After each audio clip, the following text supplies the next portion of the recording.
resistance wire of potentiometer of uniform cross sectional area on which uniform potential gradient is maintained is directly proportional to its length. जितनी ज्यादा लंबाई उतना ज्यादा potential drop. तो अब इसकी 3 एप्लीकेशन जो आपके सिलेबस में है वो मैं डिस्कस करने जा रहा हूं। बच्चों पहली एप्लीकेशन ये है कि पोटेंशियोमीटर का इस्तेमाल करके अननोन ईएमएफ या अननोन पोटेंशियल डिफरेंस नापना, जो हम समझ तो चुके हैं ऑलरेडी, पर उसको मैं लिख देता हूं बच्चों। जैसे कि डेरिवेशन आपको करने हैं तो प्रैक्टिस के लिए आप लिखेंगे पहली एप्लीकेशन टू मेजर एग्जाम में ये नहीं पूछा जाता है अननोन ईएमएफ, बिल्कुल बेसिक है पर समझना जरूरी है। क्या बारीकियां हैं, क्या फाइन डिटेल्स है, वो मैं डिस्कस कर लेता हूं। तो अगर हम पोटेंशियोमीटर की मदद से अननोन ईएमएफ नापना चाहते हैं तो हम 2 सर्किट काम में लेते हैं बच्चों। पहला है प्राइमरी सर्किट। वो जो पोटेंशियोमीटर वायर है जब भी आप एग्जाम में दिखाएंगे तो सिंगल वायर से नहीं दिखाएंगे ना? वायर AB को सिर्फ एक तार से नहीं दिखाएंगे।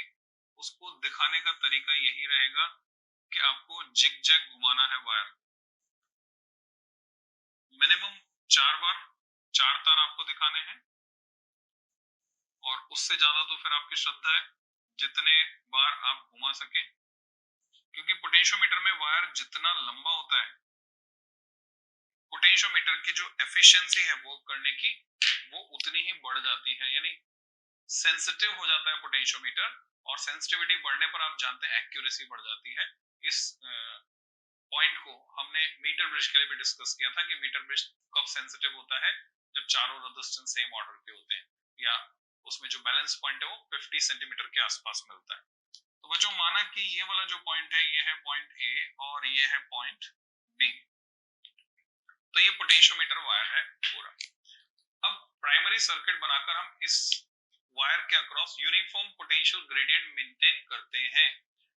प्राथमिक परिपथ के द्वारा हम क्या करते हैं, एक समान विभव प्रवणता प्राप्त करते हैं इस पूरे तार पर। तो एक समान विभव प्रवणता प्राप्त करने के लिए मैंने इसको जोड़ा यूनिफॉर्म पोटेंशियल ग्रेडियंट मेंटेन करने के लिए एक स्टैंडर्ड सेल से या स्टैंडर्ड बैटरी से। अब ये स्टैंडर्ड सेल या बैटरी क्या होता है बच्चों, जिसका ईएमएफ समय के साथ बदलता नहीं है, उसको बोलते हैं स्टैंडर्ड सेल। जैसे लैप्लाशियन सेल का तो बदल जाता है, डैनियल सेल का नहीं बदलता है, क्योंकि डैनियल सेल में पेंट के डब्बे जैसा डब्बा होता है, ऊपर ग्रूव होता है और उसमें कॉपर सल्फेट के क्रिस्टल्स हम भर देते हैं। तो जैसे ही कॉपर सल्फेट की कंसंट्रेशन सॉल्यूशन में कम होती है, सेल के बारे में अलग से मैंने डिस्कस किया हुआ है, मैंने सारे सेल्स दिखाए हुए हैं, प्रैक्टिकली ओपन करके दिखाए हुए हैं, तो मैं सजेस्ट करूंगा कि वो वीडियो आप जाकर देख लें अगर सेल के बारे में आपको जानकारी ना हो। तो डैनियल सेल में वो क्रिस्टल घुलकर कॉपर सल्फेट की कंसंट्रेशन कांस्टेंट मेंटेन करते हैं, जिसकी वजह से इसका ईएमएफ समय के साथ बदलता नहीं। और जब केमिस्ट्री में इलेक्ट्रोकेमिस्ट्री आप पढ़ते हैं तो वहां पर सीखते हैं आइडियल सेल। तो आइडियल सेल बच्चों वो सेल है जिसका इंटरनल रेजिस्टेंस 0 होता है। तो यहाँ पर हम इंटरनल रेजिस्टेंस नेग्लिजिबल मान के चल रहे हैं। ये है स्टैंडर्ड सेल जिसका ईएमएफ है E। अगर आपको इस सर्किट में करंट को भी नापना है तो हम अमीटर लगाएंगे, और अगर करंट मिली एम्पियर के ऑर्डर के तो मिली एमीटर लगाएंगे। करंट को अगर आप कंट्रोल करना चाहते हैं तो हम रियोस्टेट लगाएंगे, अदरवाइज हम बिना मिली एमीटर और बिना रियोस्टेट के डायरेक्टली भी जोड़ सकते थे अगर करंट रेंज में है। ये रियोस्टेट का सिंबल RH। तो इसको कहते हैं बच्चों प्राइमरी सर्किट। अब वो सेल जिसका ईएमएफ हम नापना चाहते हैं, अगर मुझे ये पता है कि इस वायर का रेजिस्टेंस कितना है, पूरे पोटेंशियोमीटर वायर का resistance, suppose this resistance is R subscript AB, ये पोटेंशियोमीटर वायर का रेजिस्टेंस। करंट मुझे यहां से पता चल रही मिली एमीटर से कि कितनी करंट है, तो IAB की वैल्यू मेरे पास है। तो यहां से मैं पता कर सकता हूं पोटेंशियोमीटर वायर पर कितना पोटेंशियल ड्रॉप हो रहा है, यानी इस वायर AB पर कितना पोटेंशियल ड्रॉप हो रहा है। अगर मैं उसको दिखाता हूँ VAB से,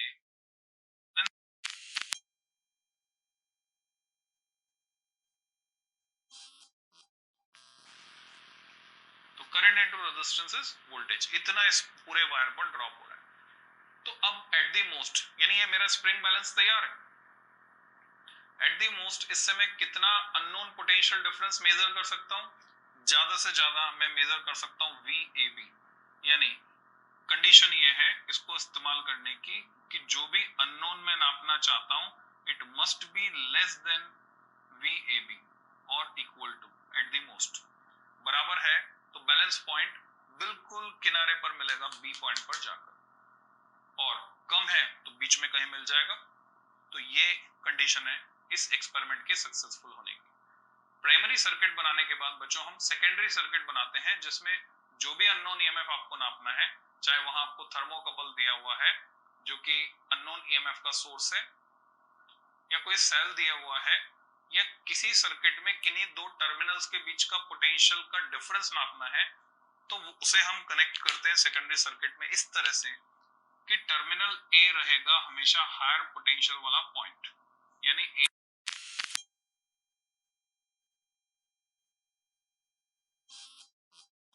करना है, हमें नहीं पता है E अननोन, तो हम क्या करेंगे, सारे पॉजिटिव कहां जोड़ने, A पर। बेसिक रूल है बैलेंसिंग एक्सपेरिमेंट्स में, सभी सर्किट्स में बेसिक रूल है। और नेगेटिव को जोड़ेंगे हम गैल्वेनोमीटर से, और गैल्वेनोमीटर का जो दूसरा एंड है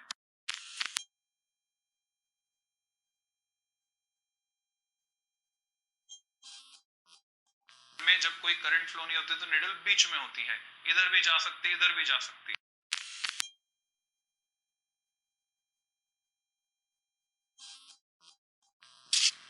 हमको क्या करना है बच्चों, जब पॉजिटिव नेगेटिव है और सिग्निफिकेंस नहीं है तो हम गैल्वेनोमीटर को दोनों प्रकार से जोड़ सकते हैं, यानी नेगेटिव पॉजिटिव या उल्टा करके भी जोड़ सकते हैं, फर्क कुछ नहीं पड़ने वाला है। पर कन्वेंशनली हम क्या करते हैं, जॉकी हमेशा इसके नेगेटिव एंड पर जोड़ते हैं, गैल्वेनोमीटर को हमेशा इस तरह से जोड़ते हैं कि जॉकी जुड़े नेगेटिव एंड पर। फिर अब वो जो जॉकी है उसको ढूंढकर ऐसे किसी पॉइंट पर हमें टच करना है जहां पर गैल्वेनोमीटर जीरो डिफ्लेक्शन दे। तो सबसे पहले हम चेक करते हैं सर्किट सही काम कर रहा है नहीं कर रहा। और जो नीचे वाला है प्राइमरी, ये ऊपर जो मैंने बनाया रेड कलर से एक्स्ट्रा, वो है सेकेंडरी सर्किट। सबसे पहले मैं जॉकी को टच करके देखता हूं A पर,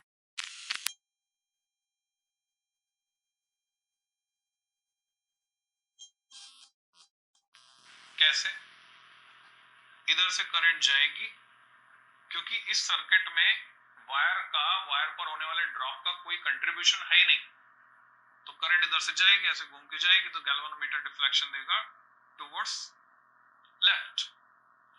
फिर मैं क्या करता हूं, जॉकी को टच करता हूं पॉइंट B पर वेरीफाई करने के लिए कि सर्किट सही बनाया कि नहीं बनाया। तो पॉइंट B पर जब मैंने टच किया तो अभी देख रहे हैं इस वायर पर जो ड्रॉप हो रहा है वो VAB है जो E अननोन से ज्यादा है। तो VAB ज्यादा है तो अभी सिचुएशन क्या है, एक बड़ी बैटरी मान लो 9 वोल्ट की, एक छोटा सेल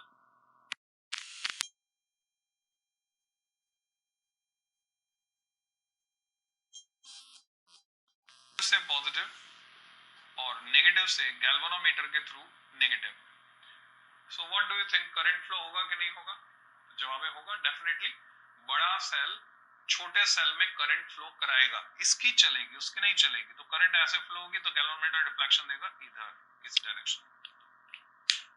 पर इसमें अगर एक ऐसी सिचुएशन आ जाए कि यहाँ पे हमारे पास वेरिएबल वोल्टेज सोर्स हो, उसमें वोल्टेज घटाते जाएं तो एक कंडीशन ऐसी आएगी कि गैल्वेनोमीटर डिफ्लेक्शन देना बंद कर देगा, कब, जैसे इसमें 1.5 वोल्ट होगा। तो यहाँ पर भी वही है, ये स्प्रिंग बैलेंस की पूरी रेंज हो गई हमारे पास। अब जैसे ही वो अननोन वेट के बराबर होगा हमको बैलेंस पॉइंट मिल जाएगा। मैं ऐसा पॉइंट ढूंढूंगा बच्चों जहां पर जॉकी टच करने पर ये पॉइंट है, सपोज J इसको नाम दिया मैंने, डिफ्लेक्शन आ जाता है 0।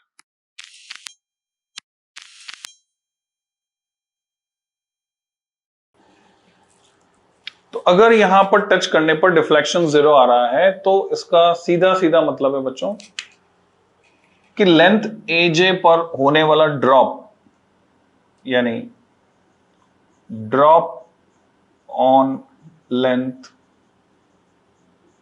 एजे, ए से लेकर जे तक।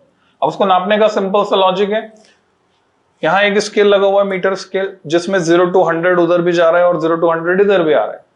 तो ऐसे सिचुएशन में हमें कॉमन सेंस लगाना है, हमें यहां से लेकर यहां तक, इस पॉइंट तक की लेंथ चाहिए। सपोज यहां स्केल पर लिखा हुआ है 36 एक डायरेक्शन में, 63 दूसरी डायरेक्शन में, ठीक है। 36 होगा तो क्या होगा था, 64 होगा, 64 दूसरी डायरेक्शन में, टोटल हो गया 100। तो अब आप रीडिंग कितनी लेंगे, स्केल पे दोनों पॉइंट इसके सीध में आ रहे हैं, तो आप देखेंगे एक तार पूरा हुआ यहां तक 100 सेंटीमीटर, यहां से यहां दूसरा तार पूरा हुआ 200 सेंटीमीटर। अब 200 सेंटीमीटर के बाद जब इधर जा रहे हैं, क्या ये 36 हो सकता है? इस एंड से ज्यादा दूर है, उस एंड के पास है, तो निश्चित रूप से ये 64 होगा, 36 नहीं होगा। तो हम इसको लिखेंगे 264। तो ड्रॉप ऑन लेंथ एजे जो कि कितनी है, 264 सेंटीमीटर है, ये किसके बराबर होगा? It will be equal to e unknown, इसके बराबर होगा ई अननोन। तो अब सवाल ये आता है हमारे सामने कि ई अननोन कैसे मेजर करेंगे। क्वाइट सिंपल, जिसको प्रिंसिपल समझ में आ गया पोटेंशियोमीटर का उसको सब समझ में आ जाएगा। हमें पता है drop on wire of length L, माना कि पोटेंशियोमीटर वायर की जो लेंथ है पीएम, पोटेंशियोमीटर वायर लेंथ, वो स्टैंडर्ड पोटेंशियोमीटर में 10 मीटर होती है, मान लीजिए एल है। सो यहां पर हम डिफाइन करते हैं बच्चों पोटेंशियल ग्रेडियंट, यानी लेंथ के साथ या डिस्टेंस के साथ पोटेंशियल का वेरिएशन। तो पोटेंशियल ग्रेडियंट, तो ये पोटेंशियल ग्रेडियंट कितना है, इसको मैं एक्स से दिखा रहा हूं। एक्स इज पूरे वायर पर ड्रॉप है वी ए बी। अब देखिए मैं उसको पूरे वायर पे ड्रॉप ई नहीं लिख सकता हूं, ई लिख सकता था किस सिचुएशन में, अगर यहां इसका इंटरनल रेजिस्टेंस 0 लिखा हुआ होता, प्लस रियोस्टेट नहीं लगा होता, इस पर कुछ ड्रॉप नहीं हो रहा होता, तो मैं पूरा ई लिख सकता था। अभी नहीं लिख सकता हूं, तो v a b upon l, unit becomes volt per metre. This is potential gradient, unit length पर इतना ड्रॉप हो रहा है। सो ई अननोन वो हो जाएगा drop on unit length, that is x, unit length पर कितना हो रहा है। फिर हमें पता है ई अननोन किसके बराबर है, drop on length AJ, 264 centimetre पर जितना ड्रॉप हो रहा है। तो सिंपली इसको मैं 264 से मल्टीप्लाई कर दूं, पर यूनिट सेम होनी चाहिए। तो अगर मैं इसको वोल्ट पर मीटर में ले रहा हूं तो यहां पर ये मीटर में यूज करना पड़ेगा, नहीं 2.64 से मल्टीप्लाई करूंगा, सिंपल लॉजिक है। और अगर मैं 264 लिखता हूं तो इसको मुझे वोल्ट पर सेंटीमीटर में निकालना होगा। So this will be the value of unknown EMF. तो अगर एक न्यूमेरिकल डेटा लेकर हम समझें तो 10 वोल्ट की बैटरी हमने लगाई, 10 मीटर पर ड्रॉप हो रहा है, तो 1 वोल्ट पर मीटर वो हो गया, 1 वोल्ट पर मीटर है तो 2.64 पर कितना हो जाएगा, 2.64 volt. So it is as simple as it is.